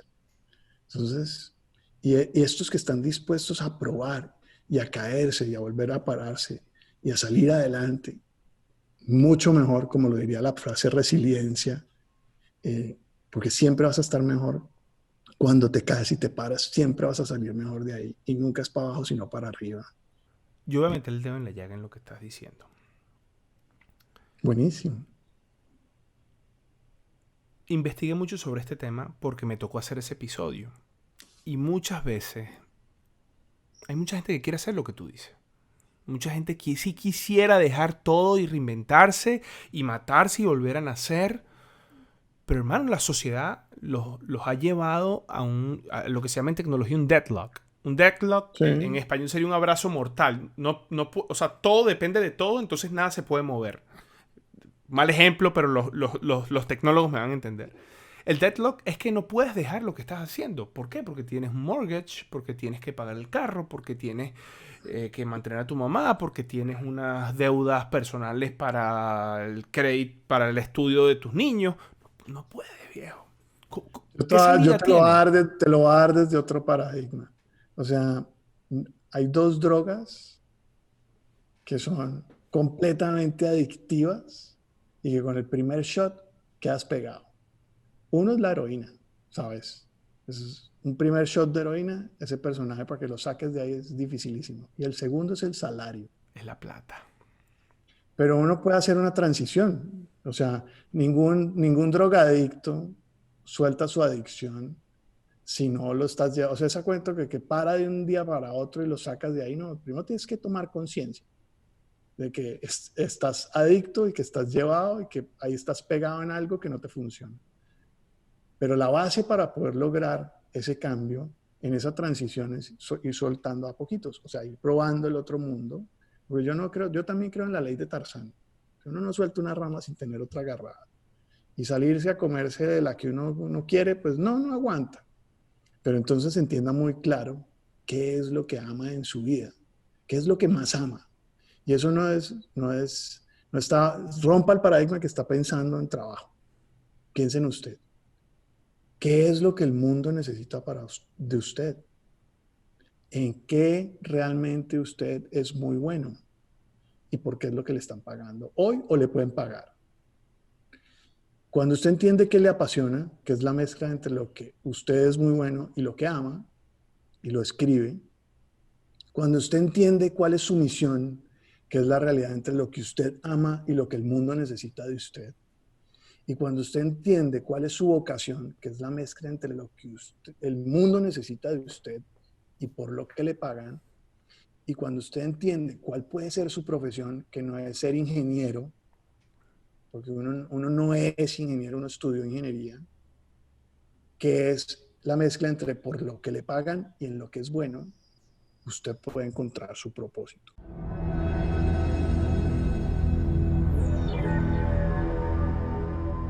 Tú todos los días te paras, te haces el desayuno, te tomas el café, te vas al estudio si tienes un estudio, o te quedas en la sala, o te metes al cuarto, trabajas hasta las 5 o 6 de la tarde, te desconectas, sigues en el estudio, o sigues trabajando, o te pones a jugar en el estudio, o te vas a la sala y estás con tu familia y te devuelves al estudio porque quieres ver algo. Entonces ya no es difícil separar la parte profesional con la parte personal. Y sigues. Entonces llega el fin de semana. Tienes el fin de semana, estás en tu casa. En muchos países hay cuarentena, no puedes salir. Y viene el lunes y otra vez te paras en la mañana, te haces el desayuno. Esa rutina de alguna manera tiene que estar afectando tu estado mental o tu performance individual, y por lo tanto eventualmente vas a perder la productividad, ¿no? Mira, te voy a contar una historia porque cuando nosotros estamos ahora en Toronto, pero cuando empezó COVID, a mí me agarró en Lima, Perú. Me fui una semana a visitar a familia y me terminé quedando casi 3 meses. Oh, Dios. Y además de eso, con todo lo que pasó con COVID, el trabajo aumentó significativamente. Entonces, lo bueno... Al principio, sí. Incrementó muchísimo. Y tenía la suerte de poder trabajar desde Lima sin problema, pero como teníamos que sacar soluciones rápidas para ayudar a personas, sí. Esta situación en donde los límites se habían borrado, se prestó a que el equipo con el que yo estaba trabajando trabajara de lunes a domingo, y muchas veces hasta dentro de la noche. Que a nivel proyecto es manejable, ¿no? Es decir, tú sabes que eso tiene un comienzo y un fin, y por último, sabes que con el propósito que tienes en mente, que es ayudemos a personas, ayudemos a nuestros clientes, sí. El equipo se pone la camiseta y empuja. Esto a nivel proyecto funciona, pero no funciona a nivel de día a día, ¿no? No puede ir así. Y fue interesante porque me ayudó por lo menos a desarrollar nuevas capacidades de cómo estructuramos el equipo para que un equipo empiece y de ahí le pase un equipo de noche para poder trabajar más rápidamente. Pero lo que he visto que ahora está pasando es que nos acostumbramos a eso. ¿Y cómo regresamos? Porque tú dices, ¿no? Como tú dijiste, es difícil regresar a la situación de antes. Claro. Y todavía no sabemos qué es lo normal, no sabemos a qué regresar. Entonces es fácil caer en, bueno, mando un mail cuando me despierto a las 3 de la mañana y no puedo dormir. O mando un mail el domingo cuando no tuve nada que hacer porque no puedo ni siquiera salir afuera. Y eso desencadena a que los límites se sigan borrando y se sigan borrando. Y yo la verdad que nunca he sido mucho de límites, pero el límite constriñe y sobre todo ayuda a que tengamos otra vida aparte del trabajo. Claro. A que podamos descansar y que nuestro cuerpo, nuestra mente, nuestra alma esté descansada. Pero voy a tomar lo que tú estás diciendo, Rafa, porque es que me siento muy identificado. Yo al principio me sentía súper productivo. Decía, no, pero estoy en casa, ya no estoy metido en ese montón de reuniones innecesarias, organizo mi tiempo. En mi caso, mi commute es muy corto, pero hay gente que se ahorraba el commute, que podían ser hasta 2 horas al día. Pero, Rafa, tengo que admitir que ahorita estoy sintiendo un poquito de burn down. O sea, ahorita estoy sintiendo como que necesito desconectarme un poco, no entrar al estudio. Yo que aquí hago coffee power, aquí trabajo, aquí veo Netflix, o sea, aquí cuando mi esposa se molesta conmigo me manda para el estudio. Entonces, es el único espacio. A veces yo veo el estudio, el fin de semana trato de cerrar la puerta del estudio. No entro al estudio y me cuesta. Sí. Pero sí estoy sintiendo ese burn down. Y he hablado con gente de mi equipo y está sintiendo algo similar. Entonces, quizás estamos pasando una época o una etapa en los que los primeros meses fuimos muy productivos, pero ahora ¿qué va a pasar cuando toda esta gente está cansada y no sabe cómo continuar este proceso, ¿no? Y yo creo que ahí hay algo muy importante que la metodología ágil te demanda o te recomienda, que es el tema de los retros, la retrospectiva, ¿no? Hemos cambiado todos nuestros procesos, hemos cambiado todas nuestras formas de trabajar, pero ¿qué estamos haciendo bien y qué estamos haciendo mal? Sí. Si no nos damos ese momento de reflexión, posiblemente sigamos construyendo hábitos que a la larga nos hagan mucho daño. Entonces, continuando con lo que te comenté de este proyecto de soporte de COVID, el proyecto seguía creciendo y lo que yo terminé haciendo fue pedir cambio de personas en los equipos porque notaba que después de 6 semanas, 8 semanas, el equipo ya no venía con soluciones, ya venía con, a ver, ¿qué hay que hacer hoy? ¿No? Ya estaba cansándose, ya no tenían el mismo espíritu. Entonces es bien importante darle ese descanso a las personas para que se regeneren, ¿no? Yo mismo lo tomé, recuperé muchos días, tomé una semana completa de quiebre y luego regresaba. Pero es innegable el impacto que hay Claro. en el individuo.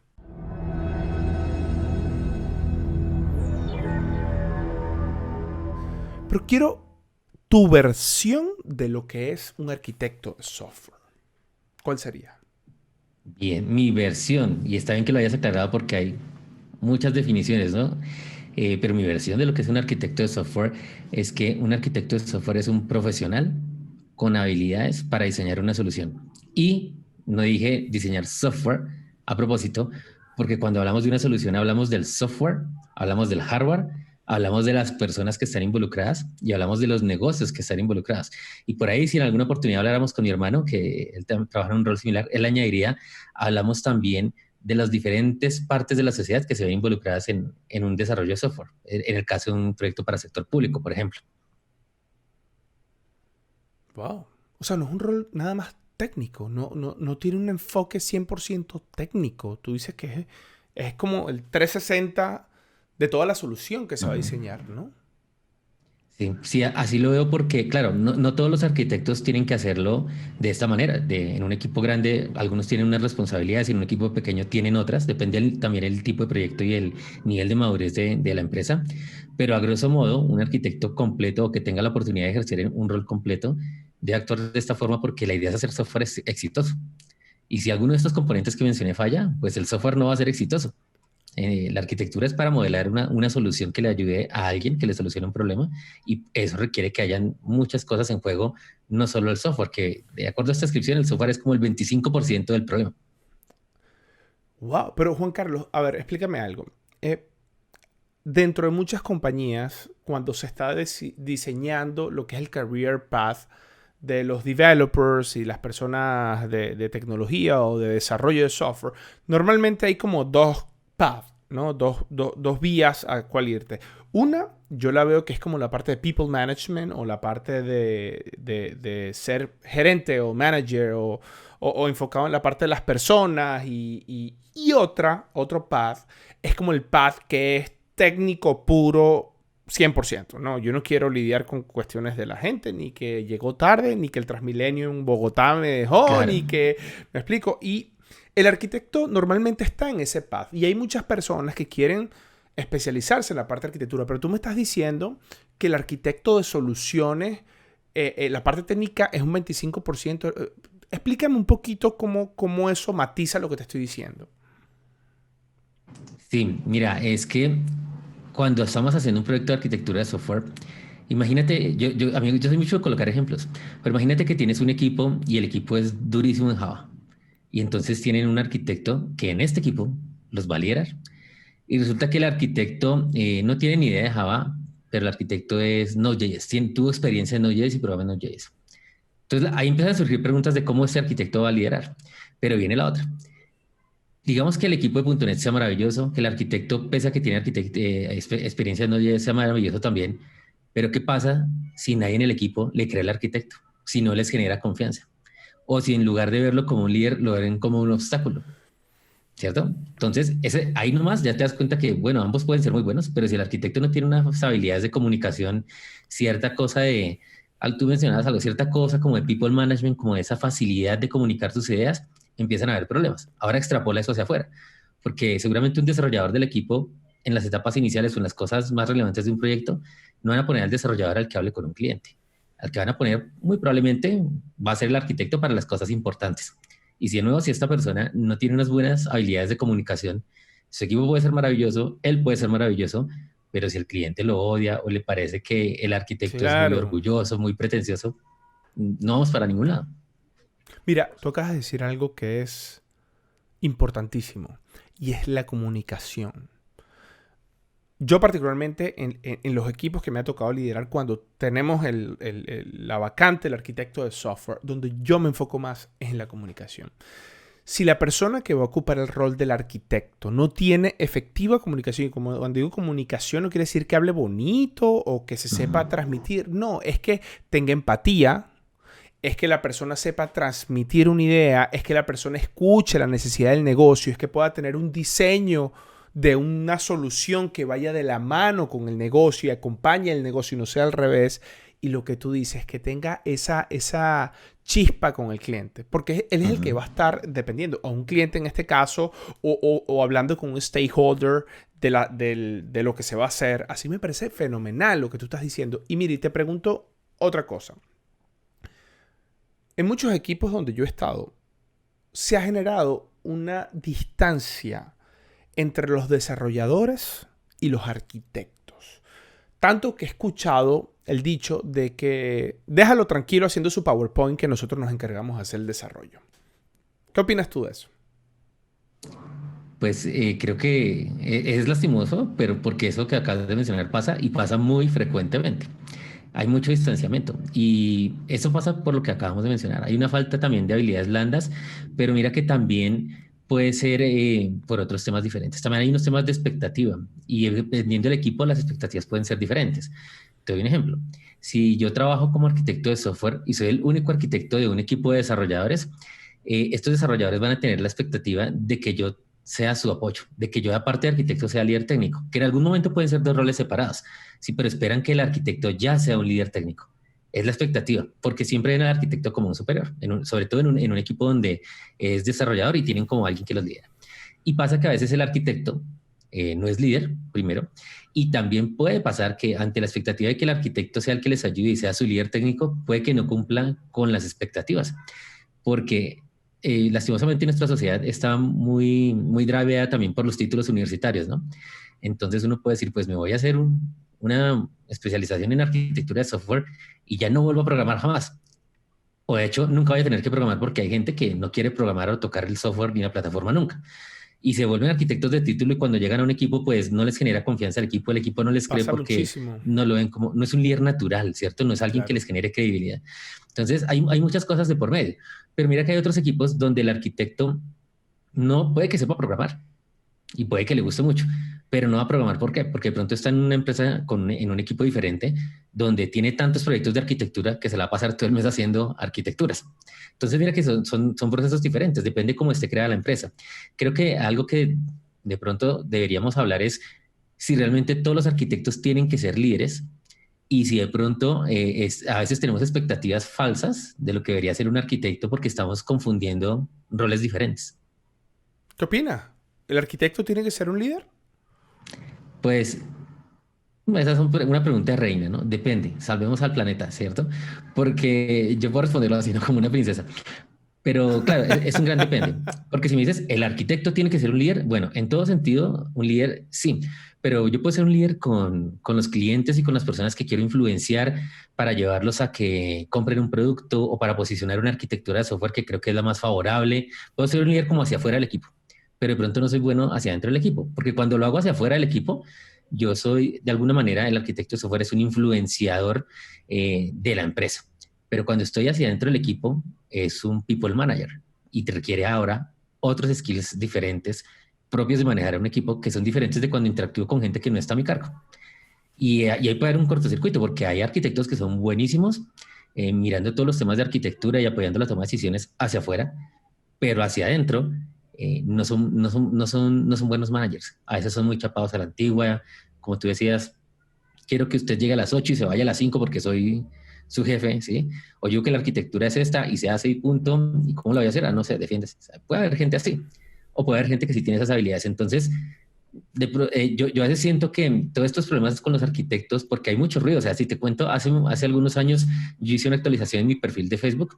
Yo tenía como otra cargo, como ingeniero, alguna cosa así, y puse software architect, y alguien colocó, otro que se crea arquitecto para pasar por encima de los demás. Y yo, pues eso solo acaba de cambiar el nombre de Facebook, pero porque, sí, la gente tiene como una barrera, porque siente como una escalera muy alta, como que, sí, hay muchas cosas ahí. Entonces, yo creo que un problema en las compañías es que estamos poniendo a veces a los arquitectos a hacer lo que no todos los arquitectos son. Sí, hay arquitectos que sirven para ser líderes técnicos, hay arquitectos que sirven para hacer people management y hay arquitectos que no, que ese no es su perfil.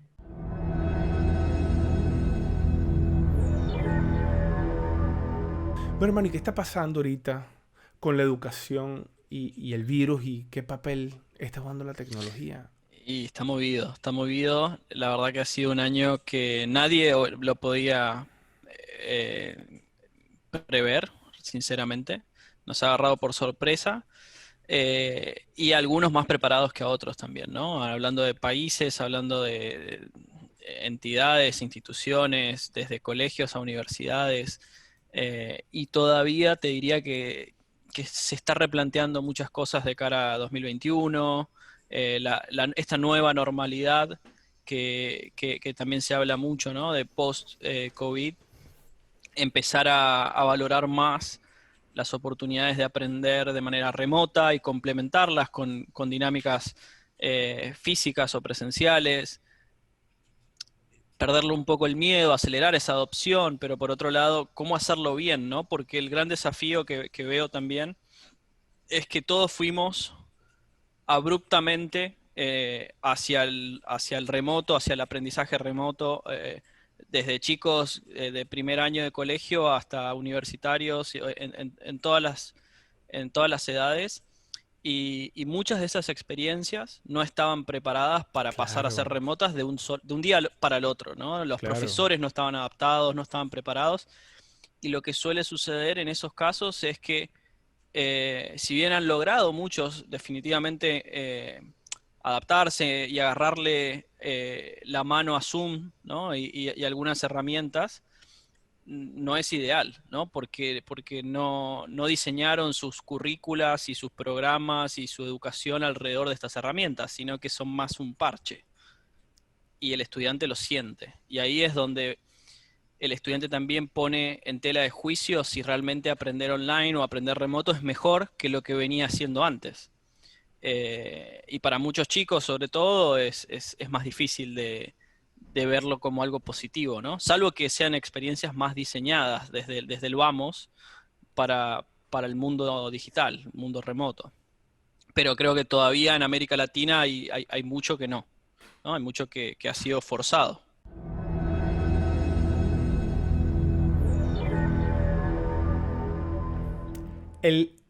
Estuve leyendo hace poco, antes de hacer el podcast, una encuesta que hizo Forbes, la revista Forbes. El 94% de los ascensos que se hacen en equipos técnicos a posiciones de liderazgo, la razón principal es por sus habilidades blandas y no por sus hard skills, que son sus habilidades técnicas. Sí. Entonces, hermano, si alguien no cree que esto es importante y no quiere trabajar en sus habilidades blandas, la verdad es que no creo que le vaya a ir muy bien. Pero, no, sí, de acuerdo, de acuerdo. es un tema porque cómo tú trabajas en tus habilidades blandas, ¿no? ¿Qué harías Sí. tú? Si te toca a ti trabajar, o tanto tú o con alguien de tu equipo en las habilidades blandas, ¿qué haces? ¿Cómo lo guías? Pues, digamos, lo primero, y en general lo trabajo así con diferentes habilidades, es ver en dónde tiene fortalezas la persona, ¿no? Para que se pare desde sus fortalezas. Porque pues habilidades blandas, y también hice la tarea de leer un poco de literatura antes del podcast, pues son Uy, un montón, ¿sí? En algunos artículos las agrupan en 10, pero dentro de las 10 uno lee y hay otras 10, y yo dentro de tengo aquí cada unas una, 60. Tengo sí, 60 aproximadamente sí, habilidades de blandas. acuerdo, Sí, sí, agrupadas en unas 10, en unas 5. sí. Entonces, uno dice, pues empezar a trabajar que yo creo que lo primero es que como una autoevaluación, ¿no? O sea, una autoevaluación que no, pues, que me ayuda a determinar cuáles son mis fortalezas en esas habilidades blandas, ¿no? O sea, partes de lo que ya tienes.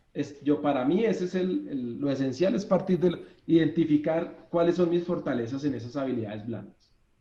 Mira, un estudio que hizo LinkedIn Learning, dice que los skills que las compañías están buscando más en el 2020, enfocado en los soft skills, son creatividad, persuasión, colaboración, adaptabilidad e inteligencia emocional. Y dentro de esa está todo lo que es comunicación, liderazgo, trabajar en equipo, optimismo, public speaking, actitud positiva. O sea, ahí viene el listado de las 60 que tengo acá. Pero Tito, la verdad es que hay cosas con las que uno nace, ¿cierto? Sí. Hay cosas que tú no tienes que trabajarlas mucho porque ya es parte del talento que tú puedes tener como ser humano. Y hay otras que, por supuesto, cuestan más. Ahora, Tito, tú en tu equipo, tú en tu gente y tú como líder de equipos de analytics, ¿cuáles crees que son las más importantes? Para cargos de liderazgo, definitivamente el trabajo en equipo, ¿sí? Y poder desarrollar equipos, ¿sí? No solo ser parte, sino como líder, poder desarrollar un trabajo en equipo.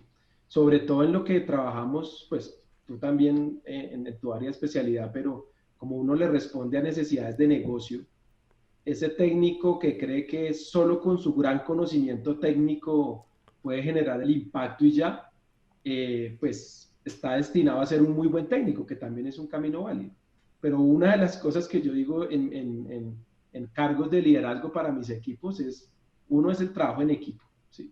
Claro. Y para lograr una buena, y lo hablábamos el otro día, para lograr una buena trabajo en equipo, pues antes hay que ser persona, ¿no? Pues yo no creo que el que llega y no saluda, el que está mal geniado a toda hora, el que no responde, o sea, el que no es una, entre comillas, buena persona con su entorno, no creo que pueda llegar a tener un equipo de alto desempeño. ¿Sí? Yo creo que el soft skill más importante que existe, que usted no tiene que trabajar mucho en eso, es simplemente ser un buen ser humano. Ok. Si usted es un buen ser humano, ya usted tiene un check. Si usted no es un buen ser humano, yo particularmente creo que si usted es un come mierda, y me perdonan el francés, o si usted anda tratando a la gente mal, o si usted anda tiene una agenda distinta al de su equipo o las personas que trabaja, y usted no es un buen ser humano, usted no va a poder ser un líder. Usted no va a poder influenciar en la organización. Usted no va a poder trabajar en equipo. Usted no se va a lograr comunicar efectivamente con la gente, con los colaboradores, con sus pares, Usted no va a poder hacer eso. Entonces, hermano, si usted no es... Tiene la partida ganada. No trabaje en eso, señor. Dedíquese a otra cosa. Váyase a la UFC y póngase a pelear, o póngase los guantes de boxeo y drene ahí, pero...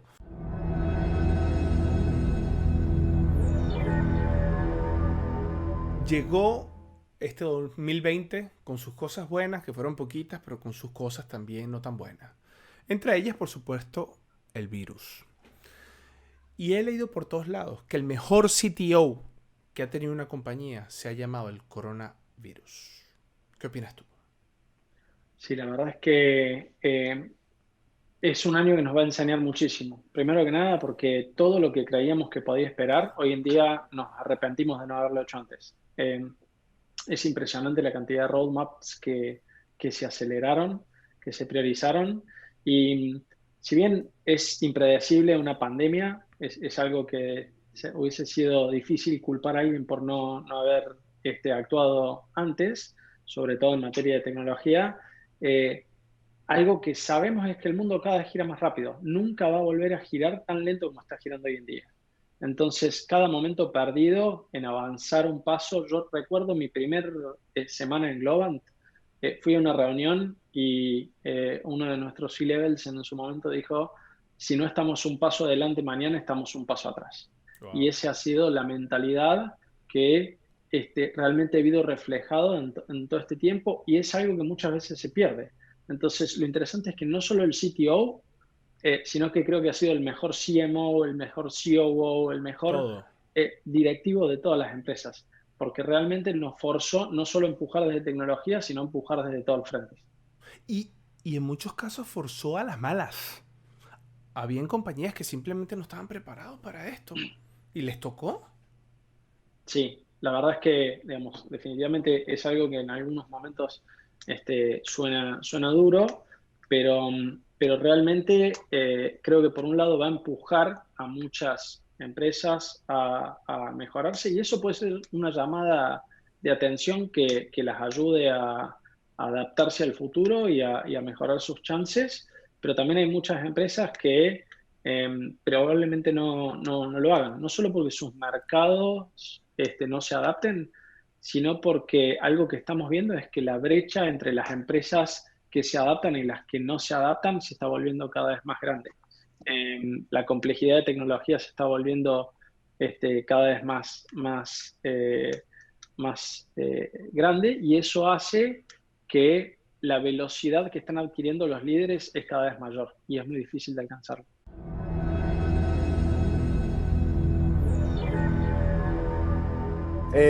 Nada, serverless es un concepto que existe en la web, pero digamos, para llegar allá, veamos cómo empieza todo. Nada, primero está el IaaS, le voy a hablar de conceptos de nube, ¿no? El IaaS, que es Infrastructure as a Service, es coger el servidor, usted llega, lo configura y puede desplegar su aplicación. Luego está el PaaS, que es Platform as a Service, están servicios como Heroku, simplemente desarrollo la aplicación y la monto en un servicio que se encarga de desplegarla. Luego está el Software as a Service, y ya vienen unos conceptos nuevos que son los que se están utilizando últimamente, que es el Backend as a Services. Eso ¿El es qué? Backend as a Service. Backend as a Service, ok. Es, por ejemplo, Firebase. Usted ya no necesita preocuparse por cómo se va a conectar mi aplicación a la base de datos, sino simplemente bajo una librería, lo utilizo y usted paga es por el servicio de backend que ya ofrece, pues nada, los proveedores de nube. Y llega al concepto de Function as a Service, que es donde entra el serverless, que digamos que sería como el código. Ahí solo nos vamos a preocupar es por el desarrollo del código funcional como tal. No nos vamos a preocupar por nada de la infraestructura, no nos vamos a preocupar por configurar un servidor, por saber qué librerías se necesitan, sino simplemente desarrollo y se vuelve más funcional todo. Simplemente desarrollo y despliegue. Serverless, en teoría, es porque no necesita servidores, pero pues obviamente esa magia no funciona así. Necesitamos obviamente un servidor y pues recursos donde corra eso. Entonces, para explicarle cómo funciona eso, es que los proveedores de nubes tienen un clúster de contenedores. Y lo que se hace es que cada vez que se va a ejecutar el código, se prende el contenedor, ejecuta el código y se apaga. Cosas que hay que tener en cuenta es que esos contenedores tienen que ser stateless, o sea, no guardan ningún tipo de estado. Y nada, digamos que eso es como lo que toca tener Estado en cuenta. como una sesión, como, exacto, como sesión, identificación de un usuario, un cookie, una redirección del cookie, no guarda nada de eso, ¿no? exacto, variables de entorno, si va a descargar archivos y los va a modificar, van a estar en un almacenamiento temporal. La segunda vez que se va a llamar, no van a existir esos archivos. Ahora, disculpa, te interrumpo ahí. Cuando tú dices que él se prende, ejecuta el código y se apaga, ese tiempo que hace el backend del backend, ¿no? El proveedor del serverless, en prender el container y apagarlo después, eso no es un tiempo adicional de tu aplicación. Claro, claro, eso es un tiempo adicional. Eso se llama el cold start. La primera vez que lo va a llamar, él se va a prender, va a demorar un tiempo y se va a ejecutar. Y luego, si se sigue llamando, si tiene, pues nada, por ejemplo, entre las 8 y las 10 se está llamando todo el tiempo ese servicio, el contenedor no se va a apagar. Solo se va a apagar cuando no se está utilizando. O sea, no es serverless. No es serverless 100%, sino que sí se va a apagar. Cuando se apaga y vuelve a prender, tenemos otro tiempo de cold start. Otra cosa que sale ahí es que ahora ya no son solo, digamos, como pedazos de código function as a services, sino también están bases de datos serverless.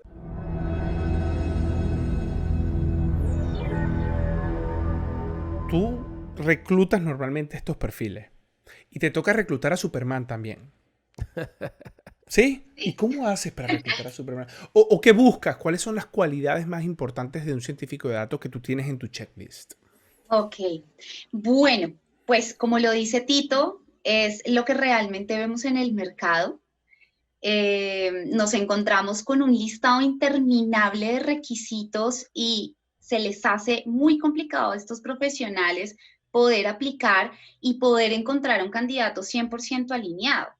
Entonces, creo que sí es parte primordial primero entender qué es lo que va a hacer la persona, el por qué se va a contratar y para qué.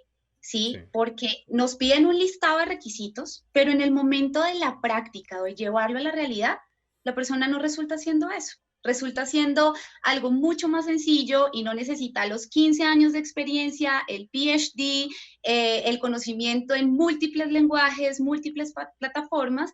Entonces sí es un poco tratar de aterrizar esa información y realmente definir muy bien ese perfil para que no nos vayamos a encontrar en una realidad totalmente diferente.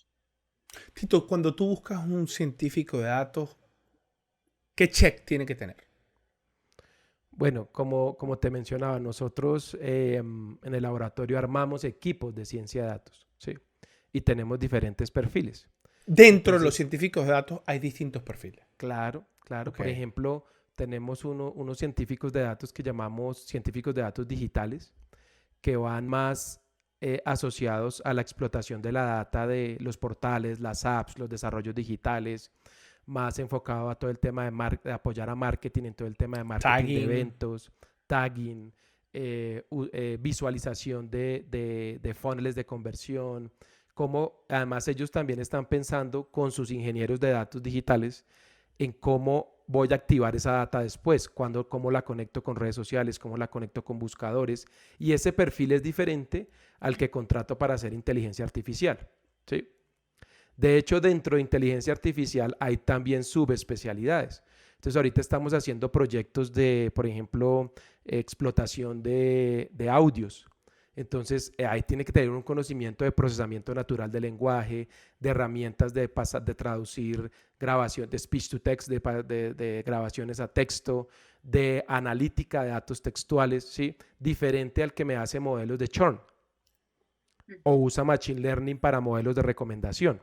Sí. Entonces, aunque los llamamos científicos de datos en general y también los llamamos ingenieros de datos en general, hay subespecialidades. Entonces, saber qué estoy buscando para la problemática de negocio que tengo o los objetivos que quiero alcanzar es muy relevante porque así yo le puedo apuntar mejor al objetivo. Ese es como lo trabajamos, digamos, dentro de la compañía. Ahora, Diana, tú en los procesos me imagino que analizas miles de perfiles con estas características y que quieren aplicar para posiciones. Pero ¿cuáles son los retos o las cosas, yo diría como los impedimentos que tú ves en el momento de que las personas están aplicando a este tipo de perfiles? ¿Cuáles son los retos que tú ves?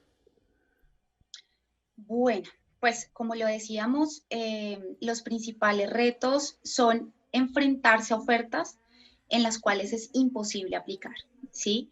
Entonces también parte de poder, digamos que darle esa amplitud o esa información a los candidatos para que ellos entiendan cuál es su experiencia, qué es lo que pueden hacer, qué herramientas utilizan y para qué lo van a hacer.